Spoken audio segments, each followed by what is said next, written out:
हाँ जी guys welcome back to our channel Harsh and Kamal. So welcome है तुहाडा सारिਆਂ ਦਾ फिर नवे ब्लॉग ਦੇ ਵਿੱਚ। ਤੇ ਹੁਣ ਅਸੀਂ ਆਏ ਹਾਂ ਕੁਰੂਕਸ਼ੇਤਰ ਦਾ ਜਿਹੜਾ ਮੇਨ ਇੱਕ ਹੋਰ ਡੈਸਟੀਨੇਸ਼ਨ ਹੈਗੀ, ਟੂਰਿਸਟ ਲੋਕੇਸ਼ਨ ਹੈਗੀ ਜਿਹੜੀ ਕਿ ਜੋਤੀਸਰ ਦੇ ਨਾਮ ਦੇ ਉੱਤੇ ਹੈ। ਤੇ ਇੱਥੇ ਸ਼ਾਮ ਨੂੰ 6:15 ਵਜੇ ਲਾਈਟ ਐਂਡ ਸਾਊਂਡ ਸ਼ੋਅ ਚੱਲਦਾ ਹੈ।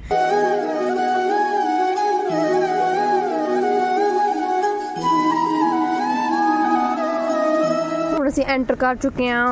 शो का टाइमिंग हजे भी 6:10 ਤੇ ਹੋਊਗਾ ना, 6:10 ਤੇ ਚੱਲੂਗਾ।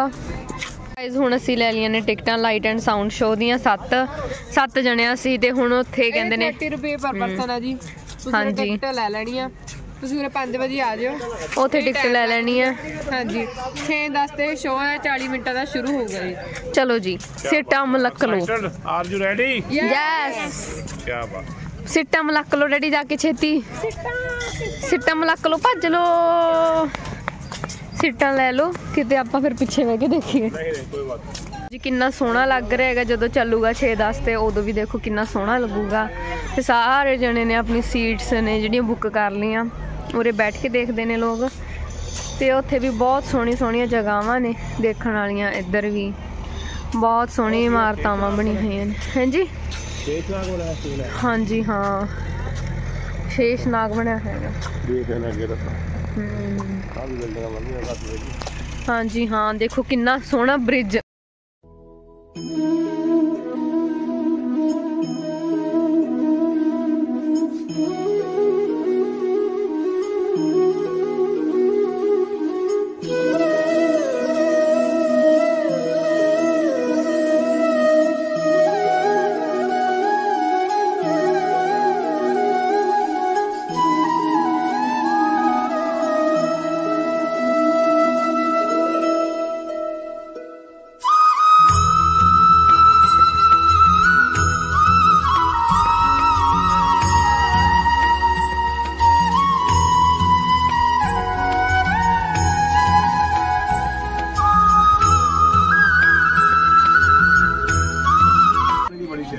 हाँ जी हाँ चाह पानी की तो बहुत सेवा की कुरुक्षेत्र वाले ने। आओ मेरी तो गुन्नू दी कुर्सियां ने, और नानी जी बैठे ने। से हाय कमल, नानी जी हाय। यस चलो हुण शो स्टार्ट होने वाला है। स्टार्ट हो गया जी, हुण शो देखदे आपां।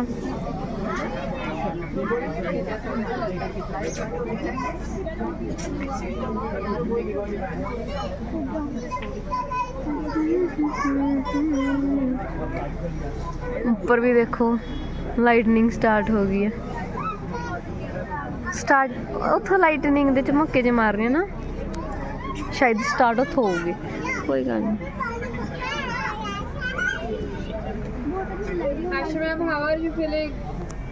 फिलहाल थोड़ी ठंडी ठंडी, after that we can say ठंडी ठंडी फीलिंग आ रही है।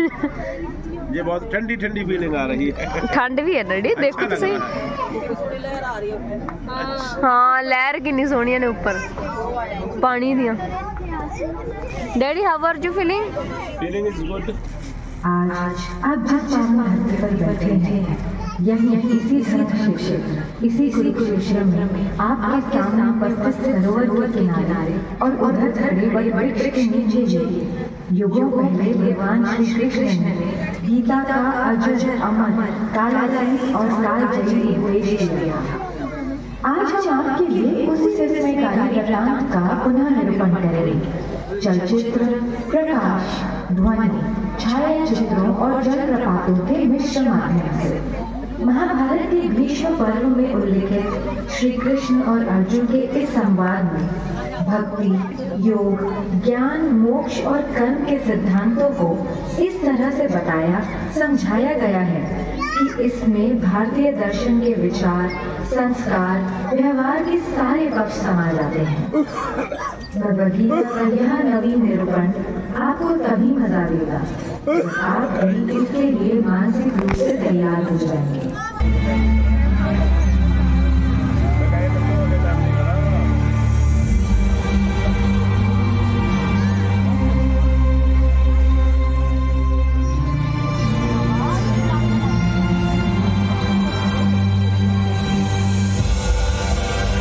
समय सदा गतिमान रहा, बहता रहा, चलता रहा, और मैं अचल अटल अडिग यही एक जगह गड़ा रहा, खड़ा रहा। पर फिर भी हम साथ थे, क्योंकि समय के अनादि अनंत अखंड अछेद अभेद अनवरत प्रवाह को मैंने अपने इसी स्थान से, थान से, ठौर से सतत सनातन निरंतर देखा है। इसी थान से मैंने थानेश्वर महादेव या स्थानेश्वर को इस धर्म क्षेत्र में आते देखा है। इसी स्थान से मैंने सारी सृष्टि के रचयिता प्रजापति ब्रह्मा को विष्णु जी की नाभि से स्वयं सर्जित होते देखा है। इस जगह से मैंने सरित सरस्वती की धर्म धारा को कलकल बहते निहारा है, और इसी ठौर से मैंने त्रिशतवती नदी को प्रवाहित होते देखा है। यही गड़े खड़े मैं साक्षी रहा हूं ब्रह्मा जी के ब्रह्म सरोवर बनाने और उसमें नहाने का। यहीं से मैंने सन्निध सरोवर में 7 सरस्वतियों को समाहित होते अवलोकित किया है, और इस ज्योतिसर से तो मेरा जन्म का नाता है। इस सरोवर के किनारे जन्म लेकर, इसके जल से सिंचित होकर इसी स्थल पर इतिहास को बनते, बिगड़ते, बदलते देखा है। आपके सम्मुख विद्यमान इस वट वृक्ष ने, इस पुरातन पवित्र पावन ब्रह्मावर्त में मैंने वेदों को अवतरित होते और पुराणों को विरचित होते देखा है। फिर अष्टांग धर्म स्थापित करने वाले सत्यनिष्ठ दानी दयालु प्रतापी राजा कुरु के समय मैंने इस क्षेत्र, इस धर्म क्षेत्र को कुरुक्षेत्र कहलाते भी देखा है। भरत कुल और कुरु वंश के वंशज राजा कुरु का समय ऋग्वेद का काल कहलाता था, जब आर्यों के इसी उत्तरवेदी ब्रह्मवेदी आर्याना में अपौरुषेय वेदों का अवतरण हुआ। इस पवित्र भूमि ब्रह्मावर्त में मैंने सहस्त्राधिक हवन कुंडों की यज्ञाग्नि में मंत्रोच्चार के साथ गोत्र की समिधा पढ़ते और पूरी धरती को सुगंधित धूम्र से सुवासित होते भी देखा है। फिर कुरुराज के प्रपौत्रों कौरवों और पांडवों के समय मैंने इसी कुरुक्षेत्र को युद्ध क्षेत्र में बदलते देखा है। केवल 5 पद तो मांगे थे पांडु पुत्रों ने, पानीपत, सोनीपत, बागपत, तिलपत और इंद्रपत। पर जब 5 गांव देने से भी मना कर दिया धृतराष्ट्र के पुत्रों ने, तो युद्ध अवश्यम भावी हो गया था। एक ऐसा युद्ध जिसने एक वंश, एक नगर, एक राज्य, एक राजधानी, एक देश, एक संस्कृति, एक युग नहीं, पूरे भारतवर्ष को महाभारत नाम की रक्त रंजित मृत्यु और महानाश के मुख में धकेल दिया था।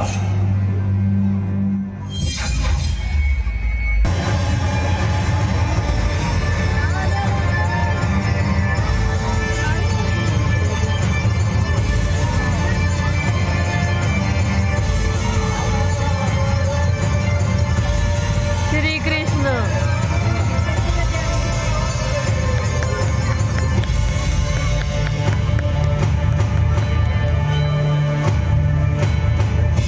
अर्जुन ने देखा कि सामने भीष्म और द्रोण थे। उसने देखा कि सामने खड़े सभी शत्रु योद्धा उसके पुरखे और दादा हैं, उसके आचार्य और मामा हैं, भाई बेटे पोते और पूरे जीवन के संगी साथी हैं। उसने देख लिया कि सामने खड़े मरने मारने को आतुर लोग सब उसके अपने थे, और व्यथित होकर वो बोल उठा, कृष्ण, न मुझे विजय चाहिए, न राज्य, न सुख। हमें राज्य मिले भी तो क्या होगा? भोगों का हम क्या करेंगे? जीने में क्या रखा है? ये सब के सब मेरे आचार्य, मेरे गुरु, मेरे पिता, मेरे ताऊ चाचा, मेरे बेटे, मेरे बाबा, दादा, मामा, पोते, साले, ससुर, सगे संबंधी हैं। मैं इन्हें मरवाना या मारना नहीं चाहता केशव, चाहे मेरी जान भी क्यों ना चली जाए।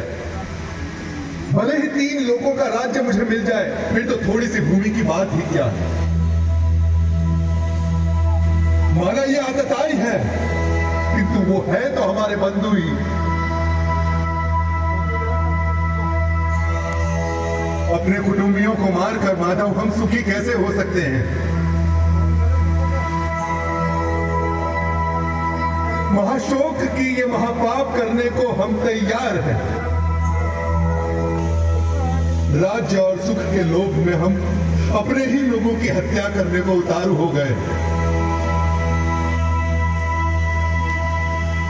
धृतराष्ट्र के अस्त्रों शस्त्रों से सुसज्जित बेटे भले रण में मुझे मार डाले, तो भी मेरे लिए यही उचित और स्वीकार्य होगा। अर्जुन की ये विषाद योग दशा देखकर उसके सारथी श्री कृष्ण कदापि चिंतित नहीं हुए, बल्कि उसकी बातें सुनकर ऋषिकेश कृष्ण कुछ हंस पड़े और अर्जुन से बोले,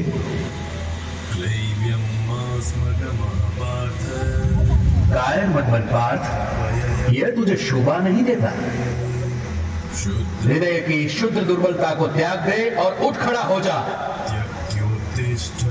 तू तो परंतप है, तेरा काम है शत्रुओं को हराना, बैरियों को मारना। इस देह में आकर हमारी आत्मा बचपन, जवानी, बुढ़ापा इन सभी अवस्थाओं को प्राप्त करती है और फिर एक देह से निकलकर दूसरे देह में चली जाती है। इस देह परिवर्तन को देखकर कोई भी धीर बुद्धि व्यक्ति कभी भ्रमित नहीं होता है अर्जुन। जैसे पुराने कपड़ों को उतारकर मनुष्य नए कपड़े पहन लेता है, उसी प्रकार आत्मा भी पुराने शरीर को त्याग कर नया शरीर धारण करती है। इस आत्मा को ना तो शस्त्र काट सकता है और ना आग इसे जला सकती है, ना इसे पानी भिगा सकता है और ना ही हवा उसे सुखा सकती है। यूं सांख्य योग की बारीकियों को आगे समझाते हुए कृष्ण बोले, कुरुनंदन, इस योग में व्यवसायिक बुद्धि और कर्म निर्धारक बुद्धि दोनों एक ही है, लेकिन जो अव्यवसायी है, अकामी है, अकर्मण्य है, उसकी बुद्धि तो अनंत शाखाओं में बंटकर भटक जाती है अर्जुन। और फिर देवकी नंदन श्री कृष्ण ने वो शब्द कहे जो आज तक हर भारतीय के मन मस्तिष्क में गुंजायमान रहते हैं। तेरा अधिकार केवल कर्म पर है, फल पर कभी नहीं। तू कर्म करते समय फल की इच्छा कभी मत कर और कर्म से कभी मुंह भी मत मोड़।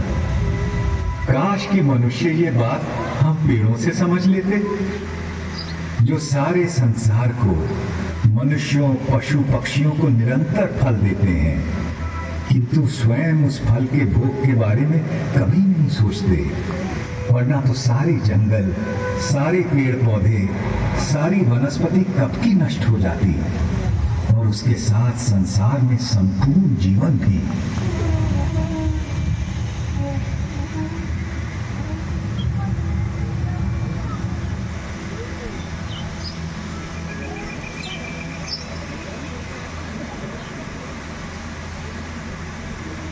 आपकी बातें मिली जुली सी है जनार्दन, और आप मुझे भ्रमित कर रहे हैं। कृपया निश्चित करके कोई भी एक बात कहे जिससे कि मेरा कल्याण हो देवकी नंदन। है तब तब मैं अपने आप को स्वयं सर्जित करता हूं, भले लोगों की रक्षा के लिए, बुरों के नाश के लिए और धर्म की स्थापना के लिए मैं बार बार अवतार लेता हूं, हर कल्प में होता हूं। कूर्मो वराहश्च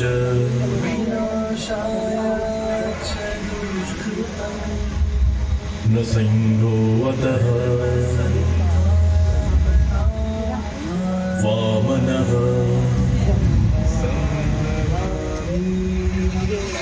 रामो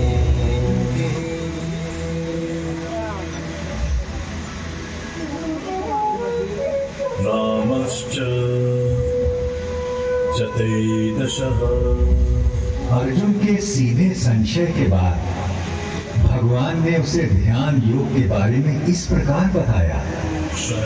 श्रद्धावान, खोजी और इंद्रियों को जीत चुके व्यक्ति को ही ज्ञान प्राप्त होता है, और ज्ञान प्राप्त होने के बाद उसे शीघ्र ही परम शांति मिल जाती है। हे कृष्ण, आपने कर्मों से संन्यास की और फिर कर्मों के योग की भी प्रशंसा की। इनमें से सचमुच कौन सा हितकारी है? कृपया निश्चित करके मुझे समझाइए। अर्जुन, अपना उद्धार अपने आप ही किया जा सकता है, स्वयं को कभी गिराना नहीं चाहिए। हम अपने मित्र भी स्वयं ही हैं और स्वयं ही अपने सबसे बड़े शत्रु भी। जो बहुत खाता है ना तो योग उसे मिलता है और ना ही उसे जो बिल्कुल नहीं खाता। ना ही बहुत सोने वाले को मिलता है और ना ही बहुत जागने वाले को। जो यथा योग्य खाता है, जो यथा योग्य पैदल चलकर विहार करने आता है, कर्म में यथा योग्य प्रयास करता है, जितना सोना चाहिए उतना सोता है, जितना जागना चाहिए उतना जागता है, ऐसे योगी का योग ही दुखों का नाश करता है। यही तो विलक्षणता थी श्री भगवान के उद्गारों की, जिसमें जीवन के प्रत्येक पहलू की बात समाहित थी। परंतु अर्जुन ने फिर एक प्रश्न किया। कृष्ण, मन चंचल तो होता ही है, वो शक्तिशाली और कठोर हताताई भी है।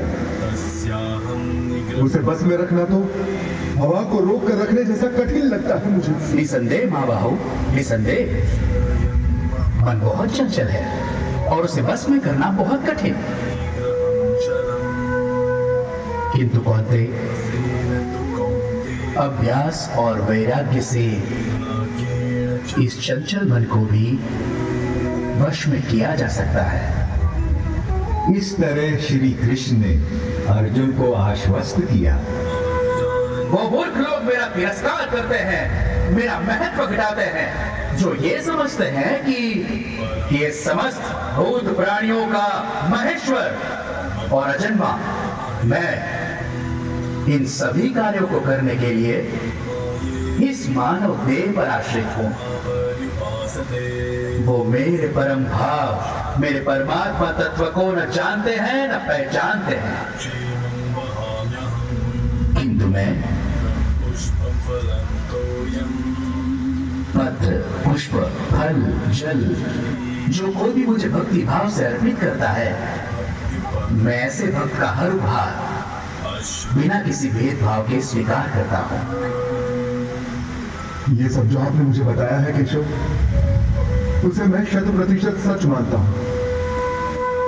आपका रहस्य ना तो देवता जानते हैं और ना ही दानव। किंतु अपना योग और विभूति एक बार फिर से और विस्तार पूर्वक बताइए ना जनार्दन, क्योंकि आपकी वाणी और वचनों को सुनकर मुझे तृप्ति नहीं होती। अर्जुन के इस प्रश्न के उत्तर में श्री कृष्ण ने उसे विश्व रूप दर्शन योग के बारे में ज्ञान दिया।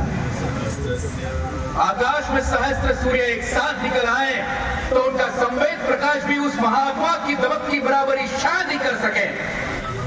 इसलिए तो उठ, यश कमा, शत्रुओं को जीत, इस समृद्धशाली राज्य भोग। इन सबों को तो मैंने पहले ही मार दिया है, तुझे तो बस निमित्त बनना है पांडव। मेरे पास केवल वो लोग आ सकते हैं जो अपने समस्त कर्म मुझे अर्पित कर देते हैं, जो मेरी ओर उन्मुख हो, जो मेरे भक्त हो, जो इस संसार के सभी भूत पदार्थों और प्राणियों के प्रति शत्रुहीनता की भावना रखता हो, केवल वो ही मुझे प्राप्त कर सकता है। पार्थ, शनैः शनैः अर्जुन का मन कुछ स्थिर होने लगा और जिज्ञासु होकर उसने श्री कृष्ण से पूछा कि कुछ वक्त हमेशा सतत उनकी उपासना करते रहते हैं और अन्य उनको अक्षर और अव्यक्त मानकर उनकी उपासना करते हैं। अब प्रश्न ये है कि उन दोनों में से वो स्वयं किसको अच्छा योगी मानते हैं? भगवान ने बड़े धीरज से उत्तर दिया। मेरा वो भक्त मुझे प्रिय है जो द्वेष नहीं करता, जो समस्त भूत पदार्थों और प्राणियों का मित्र है, जो सब पर करुणा करता है, जो निर्मम है, निर्मोही है, निरंकार है, जिसमें मैं नहीं जो अपने को कर्मों का कर्ता नहीं मानता, जो सुख और दुख दोनों को एक समान समझता है, जो क्षमा से भरा हुआ है। मेरा वो भक्त मुझे प्रिय है जो संतोषी है, सदा योगी है, आत्मा को जीतने वाला है, इरादों का पक्का है और मन बुद्धि सब मुझ पर अर्पित करता है। जनार्दन, बहुत से लोग जो शास्त्र में बताए गए तरीके से हटकर पूजा यज्ञादि करते हैं, उनकी आस्था कैसी है? भारत, सबकी श्रद्धा अपने अपने व्यक्तित्व और स्वभाव के अनुरूप होती है। मनुष्य श्रद्धा का पुतला है। जिसकी जैसी श्रद्धा होती है वैसा ही वो होता है। आप अर्जुन ने एक अंतिम प्रश्न किया। महाबाहु, ऋषिकेश, केशिनी शूदन, मैं संन्यास का और त्याग का तत्व भी जानना चाहता हूं।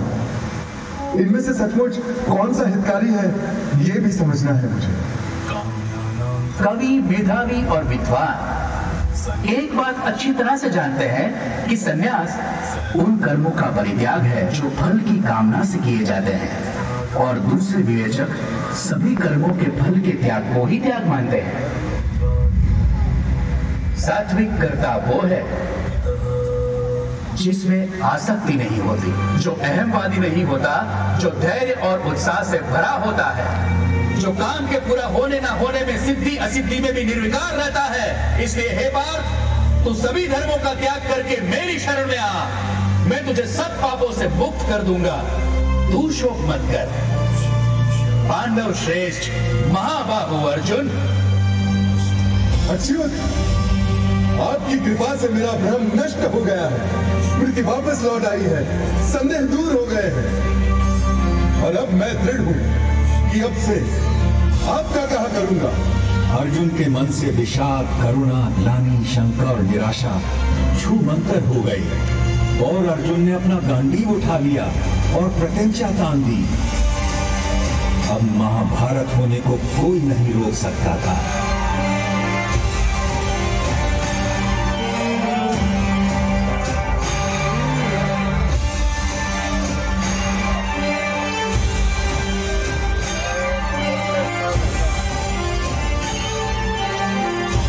केशव और अर्जुन का वो संवाद याद कर सहस्त्राब्दियों बाद भी मैं अभी भी बार बार रोमांचित हो उठता हूँ, किंतु और भी रोमांचित हो उठता हूँ मैं हरि का वो अद्भुत रूप याद करके, जो उन्होंने विश्व रूप दर्शन योग की बात करते समय अर्जुन को दिखाया था।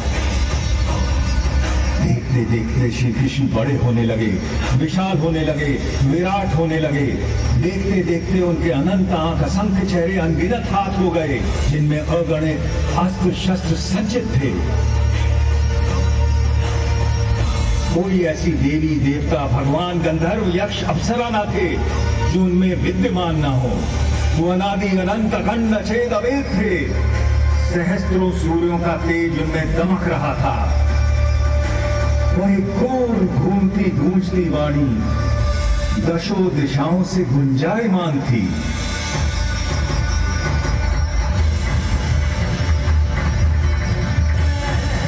मैं अक्षर हूँ, अनिर्देश्य हूँ, अव्यक्त हूँ, सर्वज्ञ हूँ, चिंतन से परे कूटस्थ हूँ, अचल हूँ, ध्रुव हूँ। मैं ही भूतों के भीतर स्थित आत्मा, उनका निजित्व, उनका अपनापन हूँ।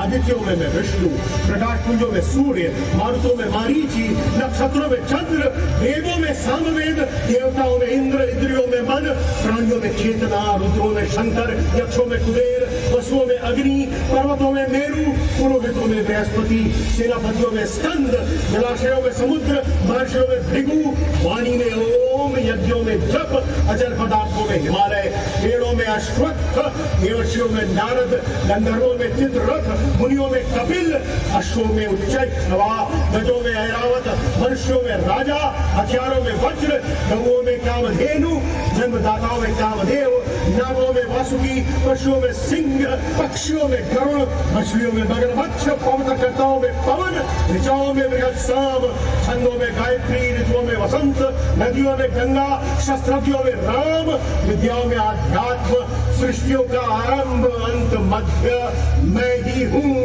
कभी समाप्त होने वाला काल भी मैं हूँ पार्थ, सबका हरण करने वाली मृत्यु मैं हूँ, भविष्य में होने वाले जन्मों का कारण भी मैं ही हूँ।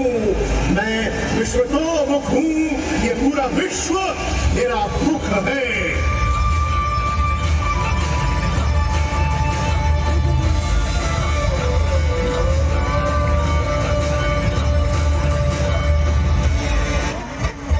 आपके जीवन में एक नया प्रकाश, नई आशाएं और निष्काम कर्म के प्रति एक नवीन ऊर्जा लेकर आएगा। तब तक मैं केवल इतनी ही कामना करूंगा, सब सुखी हो, निरोगी हो, कल्याण हो सबका और कोई दुख न भोगे। सर्वे भवन्तु सुखिनः, सर्वे सन्तु निरामयाः, सर्वे भद्राणि पश्यन्तु, मा कश्चित् दुःखभाग् भवेत्। ओम शांति शांति शांति।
ज्योति सर की पावन भूमि में आप सबका स्वागत है।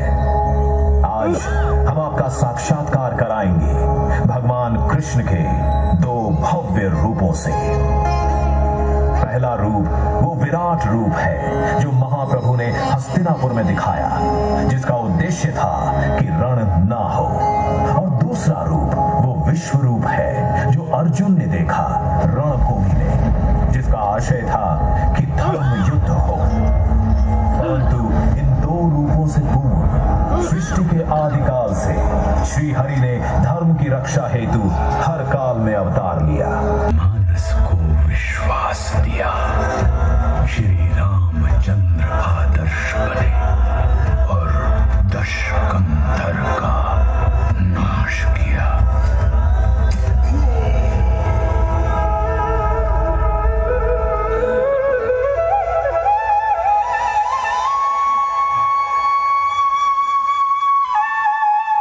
इन 7 आंशिक अवतारों के बाद महाविष्णु ने धारण किया पूर्ण अवतार। 16 कलाओं से युक्त महाविष्णु अपने वास्तविक रूप में धरती पर आए। अपने 8वें अवतरण में योगीराज कृष्ण के रूप में। ये वो अवतार था जिसमें महाविष्णु ने प्रेम भी सिखाया और युद्ध भी, रास भी रचाई और रण भी। परम सौभाग्यशाली है आप जो आज ज्योति सर की उसी भूमि पर इतिहास को पुनः जीवित होते देख रहे हैं। धन्य धरा ज्योति सर की जहां योगीराज ने ज्ञान दिया। धन्य धन्य ये कुरुक्षेत्र जिसने इतिहास को थाम लिया। धन्य धन्य ये विश्वरूप जिसने जग को नव प्राण दिया। धन्य धन्य श्री महाविष्णु नव धर्म प्रणीत महान किया।